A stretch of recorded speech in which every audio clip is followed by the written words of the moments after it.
നമുക്ക് എല്ലാവർക്കും വളരെ പ്രിയപ്പെട്ടതാണ് രസം എന്ന് പറയുന്നത്. അപ്പോൾ ഇത് വെറും രസമല്ല, ഇത് ഉടുപ്പി സ്പെഷ്യൽ രസമാണ്. വളരെ പണിയൊന്നും ഇല്ലാത്ത, വളരെ സിമ്പിളായിട്ട് ഈസി ആയിട്ട് ഉണ്ടാക്കാൻ പറ്റിയ ഒരു രസമാണ്. അപ്പോൾ നമുക്കിത് കാണാം. Welcome friends. ഞാനിവിടെ ബൗളിൽ ഒരു ലൈമിൻ്റെ അളവ് പുളി എടുത്തിട്ടുണ്ട്. അതിൽ വെള്ളമൊഴിച്ച് നമുക്ക് കുറച്ച് നേരം അങ്ങനെ വെക്കാം. ഞാൻ ഒരു പാനിൽ 2 സ്പൂണ് മുഴുവൻ മല്ലി എടുത്തിട്ടുണ്ട്. അത് ചെറുതായിട്ട് വറുത്തെടുക്കാനാണ്, ചെറിയ തീയിൽ വെച്ചിട്ടാണ് അതൊക്കെ വറുത്തെടുക്കേണ്ടത്. പിന്നെ 1/2 സ്പൂണ് ഉലുവയും കൂടി ചേർത്തുണ്ട്. ഇത് നന്നായിട്ട് ചെറിയ തീയിൽ ഒന്ന് റോസ്റ്റ് ചെയ്തെടുക്കാം. ചെറുതായിട്ടത് നന്നായിട്ട് റോസ്റ്റ് ചെയ്തെടുക്കുന്നുണ്ട്. സിമ്മിൽ തീ വെച്ചിട്ട് റോസ്റ്റ് ചെയ്തെടുക്കാം. പിന്നെ 1/4 സ്പൂണ് ജീരകം കൂടി ചേർക്കുന്നുണ്ട്, അതും കൂടി. പിന്നെ കായം പൊടിയും കൂടി ചേർത്ത് വറുത്തെടുക്കാം. പിന്നെ 1/4 സ്പൂണ് മുളക് പൊടിയും കൂടിയിട്ട് നന്നായി ഇത് ചൂടാറി കഴിയുമ്പോൾ ഒരു ജാറിലിട്ട് നന്നായി പൊടിച്ചതിന് ശേഷം നന്നായി പേസ്റ്റായിട്ട് അരച്ചെടുക്കാം. ഇനി നമുക്ക് ഒരു അടി കട്ടിയുള്ള പാത്രം സ്റ്റൗവിൽ വെച്ച് 1/4 സ്പൂണ് വെളിച്ചെണ്ണ ഒഴിക്കുന്നുണ്ട്. പിന്നെ 1/2 സ്പൂണ് കടുകും കൂടി ഇട്ട് പൊട്ടിയതിന് ശേഷം കറിവേപ്പില കൂടി ചേർത്ത് കൊടുക്കാം. കറിവേപ്പില നന്നായി ഒന്ന് ആയി വരുമ്പോൾ 2 പച്ചമുളക് നടു കീറിയത്, നീളത്തിൽ കീറിയത്, അതും കൂടി ചേർത്ത് കൊടുക്കാം. ഇതിന് പിന്നെ ഈ രസത്തിന് എടുത്തിരിക്കുന്നത് 2 തക്കാളിയാണ്, നന്നായി പഴുത്ത തക്കാളിയാണ് എടുത്തിരിക്കുന്നത്. അത് അരിഞ്ഞതും കൂടി ചേർത്ത് കൊടുക്കാം. ഇനി ആവശ്യത്തിനുള്ള ഉപ്പും കൂടി ചേർത്ത് കൊടുക്കാം.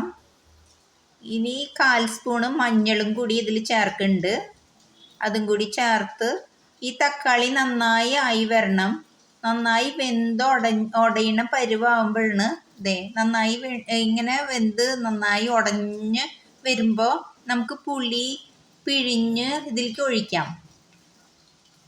പുളി നന്നായി പിഴിഞ്ഞ് ഒഴിച്ചതിന് ശേഷം നമുക്ക് ഒരു പീസ് ശർക്കര, വെല്ലം, അതും കൂടി ചേർത്ത് കൊടുക്കാം.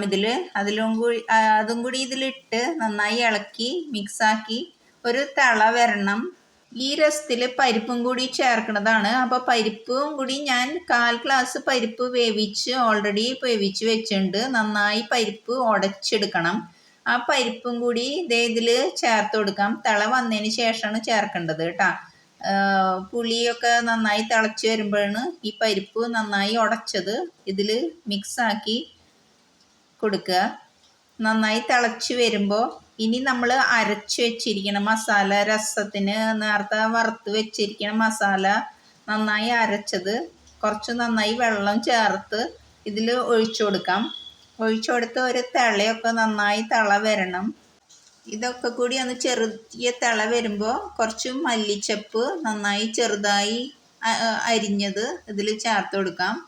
ചേർത്ത് കൊടുത്ത് വീണ്ടും ഒരു തിള വന്നതിന് ശേഷം നമ്മുടെ ഉടുപ്പി രസം റെഡിയായി കഴിഞ്ഞു. ഈ ഉടുപ്പി രസം ഇഷ്ടമാവാത്ത ആരും ഉണ്ടാവില്ല ഉറപ്പായിട്ടും. അപ്പോൾ ഷുവറായിട്ടും ഈ രസം എന്തായാലും എല്ലാവരും ഒന്ന് ട്രൈ ചെയ്ത് നോക്കണം. അതേപോലെ തന്നെ ഫ്രണ്ട്സ്, നമ്മളെ ചാനൽ എല്ലാവരും ഒന്ന് കണ്ട് എന്തായാലും ഒന്ന് സപ്പോർട്ട് ആൻഡ് സബ്സ്ക്രൈബ് ചെയ്യണേ. നിങ്ങളുടെ എൻകറേജ്മെൻറ്റ് ഇല്ലെങ്കിൽ നമുക്ക് ഒന്നിനും പറ്റില്ല. അപ്പോൾ എല്ലാവരും തീർച്ചയായിട്ടും നമ്മുടെ ചാനലൊക്കെ കണ്ട് എല്ലാവരും ഒന്ന് സപ്പോർട്ട് ആൻഡ് സബ്സ്ക്രൈബ് ചെയ്യണം. Okay, thank you friends.